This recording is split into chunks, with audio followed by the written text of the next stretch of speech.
Greetings, my beautiful lovelies. It's Emmy. How are you? It's great to see you and welcome back. Today's video is sponsored by Helix Sleep. Helix Sleep are the makers of premium mattress and bedding that are customized to suit your needs and meet your preferences and delivered right to your doorstep. We've had our Helix Sleep mattress now for a couple of years and we're getting terrific sleep. We took the Helix Sleep quiz, which was so great because it takes all of the hassle and complexity of choosing the perfect mattress. You take the quiz like I did and you enter your sleeping preferences. For example, I am a side sleeper. I prefer a firmer style mattress and I share my bed with my husband, who also took the Helix Sleep quiz, and it came up with the perfect compromise of the Helix Sleep Dusk Luxe. And we have been getting terrific sleep, especially if you compare it to our old mattress, which we inherited, and while it served us well, it definitely needed to be replaced. Besides getting terrific sleep, what I really love about our Helix Sleep mattress is that it came delivered right to our doorstep in a cardboard box. So I was able to maneuver it up a narrow flight of stairs and install the mattress myself. Helix has 20 unique mattresses to choose from and recently launched a variety of mattress toppers, offering sleep solutions for everyone.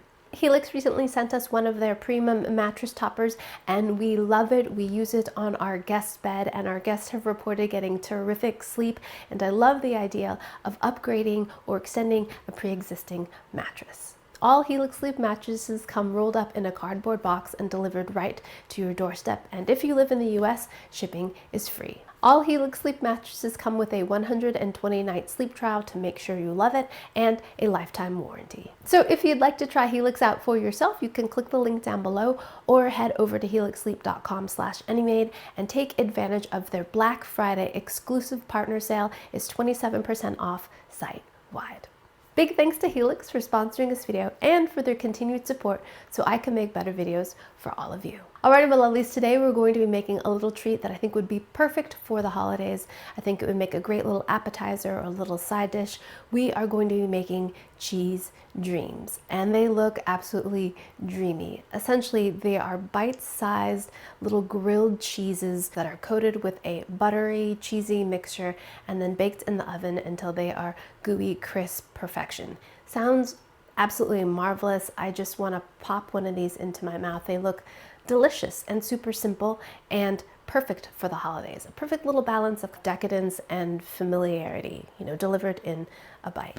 So let's go ahead and make them. So according to the New York Times, the first reference of cheese dreams in this form came from a cookbook dated from 1916, written by Marion Harris Neal, and they are essentially what we're going to be making today, little bite-sized grilled cheeses. So first we have to prepare our cheesy mixture that we're going to sandwich the bread and coat the little squares with. I've got a block of extra sharp cheddar cheese, and I'm choosing to use the orange variety, but I think white would be fine as well. I'm just thinking this might add a little bit more color, a little more festive flair.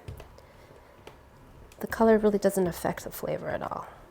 And I'm opting to take the time to shred it myself rather than using the pre-shredded stuff. But if you use the pre-shredded stuff, that's fine by me too. Save yourself some time. Not only time, but a little bit of effort and a little less cleaning if you use the pre-shredded stuff. But that does contain a little bit of starch to keep the shreds from sticking. And I find freshly grated cheese tastes a little bit better. Same thing with freshly sliced cheese, or even when you open a package of cheese, it always tastes best when you eat it soon after you open it. Makes sense, right? Yum, I love sharp cheddar cheese. 2 cups. In this bowl, I have 2 sticks of butter, or 1 cup of butter that I've softened a bit in the microwave, and we're gonna blend that with our grated cheese.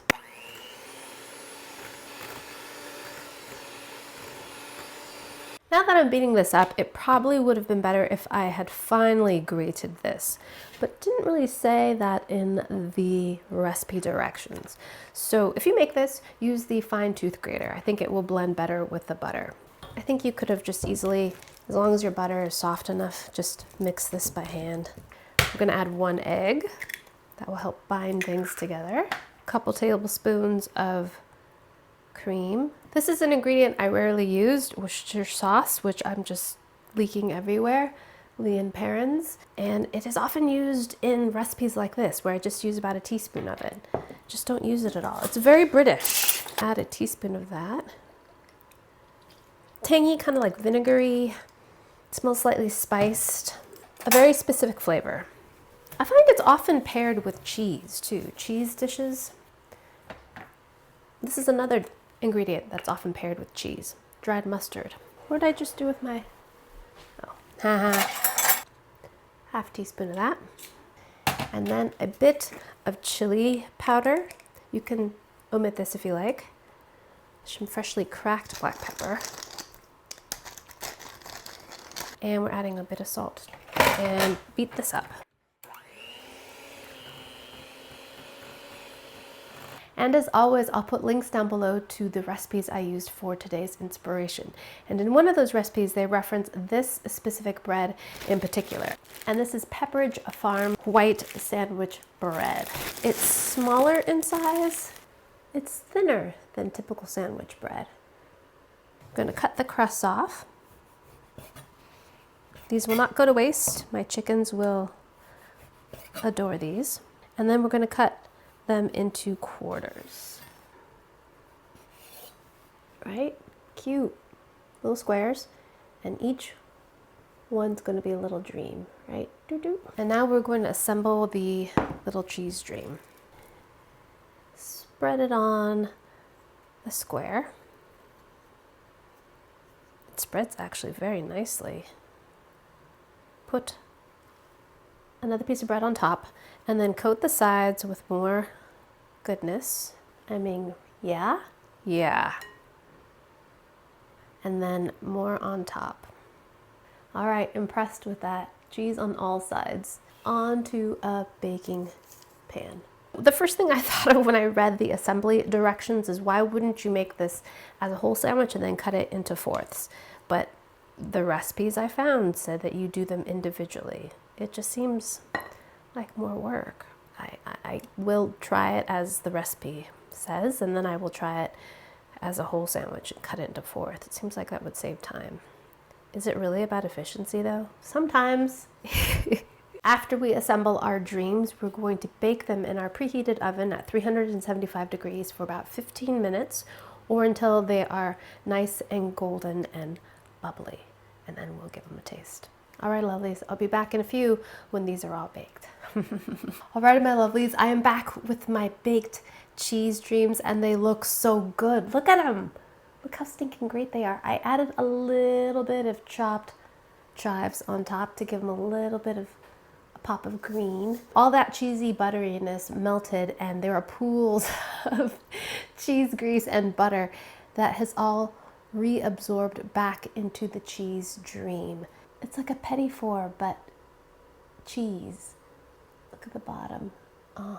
There's our bread. And after they've cooled, the cheese has hardened up. Initially, it's all molten and melty and oozy and goozy, but then once it cools down a bit, it sets up.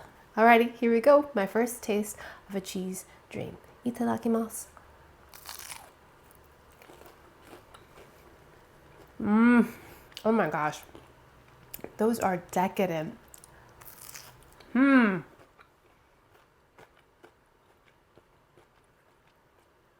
Could it be too buttery? Maybe. All that butter that melted out of the spread reabsorbed back into the little square of bread. So it's full of butteriness, and the bread has crisped up a bit, and the cheese has crisped up as well. So this combination of butteriness and concentrated cheddar cheesiness. You know when you make a grilled cheese and some of the cheese oozes out and it toasts up in the pan? That's what's happened here on the edges here. So you get that really concentrated cheesy flavor, that's salty, cheddary, well, in this case, cheddary. I really recommend adding some chopped chives on the top. Not only does it look pretty, but it tastes great as well. It's a nice little bit of freshness.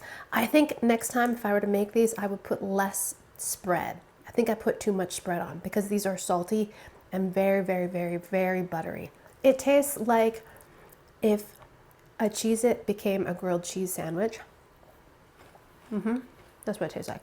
decadent and oh so rich cheese dreams. I think also next time I would omit adding the salt to the mixture as well, because I used salted butter. Definitely worthy of a celebration. Great little appetizer size and portion. So buttery. Oh my gosh. I almost taste more butter than cheese. Another thing I like about this recipe is that you could do much of the work in advance. So you can make the spread, assemble everything, cut everything up, and just place the cheese dreams unbaked in the refrigerator. And then when you're ready to serve them, you can just pop them into the oven, wait 15 minutes, and then take them out. Love that. So you could do this ahead of your party and save some time. You could spend that time with your guests. Alrighty, my lovelies, thanks so much for watching, and big thanks to Helix Sleep for sponsoring this video. If you'd like to take advantage of their Black Friday exclusive partner sale and save 27% off site-wide, click the link down below or head over to helixsleep.com/emmymade. Thanks again for watching. I hope you enjoyed that one. I hope you learned something. Please share this video with your friends, follow me on social media, like this video, subscribe, and I shall see you in the next one. Toodaloo, take care, bye!